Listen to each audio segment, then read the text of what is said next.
Right now, what's been going on this last week that's not been commented on is that the AFL-CIO and all of its unions are holding essentially a beauty contest for the Democratic candidates.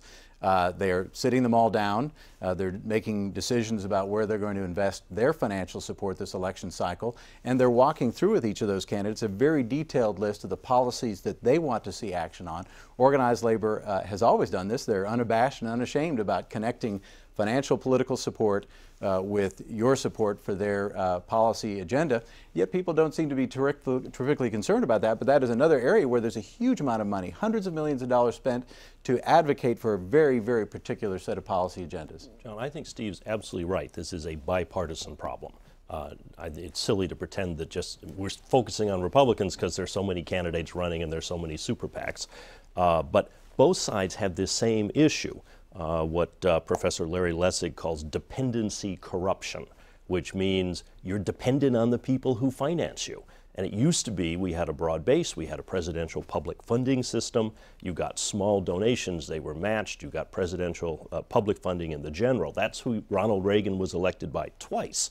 Today you've got a tiny group of people. In 2012, 90% of the contributions to these super PACs came from 523 people. These candidates become focused on the support of such a tiny group of people, which is so important because these super PACs are raising far more money than they're going to raise. And the result is when they get into government, who are they going to take a call from? Who are they going to listen to? Matea. So I think what's important to focus on as well is not just what donors think they're going to get for their money, but how it's changing our politics. The role that big donors are playing in 2016 has already revamped the entire political process. We saw candidates hold off announcing their candidacy so they could actually work in closer coordination with outside groups and super PACs so they could raise and ask for huge sums of money.